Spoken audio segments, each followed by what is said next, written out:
বদ্রীনাথ চলে এসেছি। অসাধারণ একটা জায়গা। আর হোটেলটা আমরা নিয়েছি মানে ধারণা করতে পারবো না। আমি একজনের ইউটিউবে সার্চ করছিলাম, তাকে থ্যাংক ইউ। আমি আর চ্যানেলটার নামটা মনে নেই, আরেকবার দেখে আমি তাকে আরেকবার থ্যাংক ইউ জানাবো। তা সেই বাস্তবে জায়গাটা বলেছিল, তো আমি তাই সেইখানে সার্চ করে দেখলাম কমফোর্টেবল রেটের মধ্যে এত সুন্দর ভিউ আর ধারণা করতে পারবে না। মানে খুব সুন্দর জায়গা, রুমটা অসাধারণ রুম, মানে মন খুশি করার মতো রুম। আর তোমাদের ভিউ দেখলে অবাক হয়ে যাবে, খালি ভিউটা দেখো একবার, মন খুশি হয়ে যাবে। তোমরা ভাববে যে হ্যাঁ, আর সামনেই নীলকণ্ঠ পাহাড়, সেটাও দেখো। এখন প্রচুর ভিড়, মানে ধারণা করতে পারবে না, এখন প্রচুর ভিড়, মোটর হলে ভিড়। আর মাইনাস চলছে, চারপাশে চলছে, এখন ঠান্ডায় থাকা যাচ্ছে না।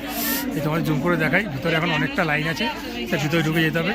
মানে ভিতরে আরতি হয়, সেটা আলাদা টাকা লাগে, এরকম ব্যাপার আছে, অনেক কিছু ব্যাপার আছে। কিন্তু রাত্রিবেলা খুব সুন্দর সাজানো থাকে মন্দিরটা, অসাধারণ একটা ভিউটা বলে, মানে এইটাই হচ্ছে দেখার জন্য অনেক কিছু। আর এখন প্রচণ্ড ঠান্ডা, থাকতে পারছি না আমরা, তাই দুঃখিত। এর বাইরে এখন প্রচুর লোক, সরি। আমরা এখন আমার রুমের দিকে যাচ্ছি। ভাই রুম থেকে বেরোলেই বদ্রীনাথ দর্শন হয় আমাদের এখান থেকে। চলো, জয় জয় বদ্রীনাথ। আমাদের কালকেই পুজো দেওয়া হয়ে গেছে রাত্রিবেলা। এখনও মনে হচ্ছে -1 কি 2 ফিট চলছে, হাত পর মানে পুরো জ্বর হয়ে যাচ্ছে।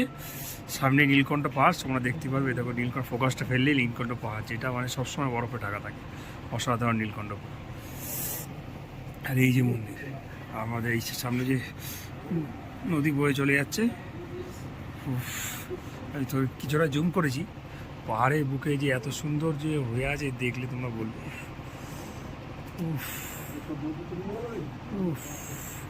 পুরো বরফের কোলে আমরা আছি। তার জন্য এখানে প্রচুর ঠান্ডা। আর এই টাইমটা, এই সিজনটাতে এখন সব জায়গায় ঠান্ডাই হয়ে যায়। তো তোমরা যারা আসবে একটু দেখে আসবে, এরকম টাইমে এসো না, প্রচণ্ড ঠান্ডা থাকে। তো ঠিক আছে, চলো রাখছি, আর ভিডিও করতে পারছি না। Bye, tata.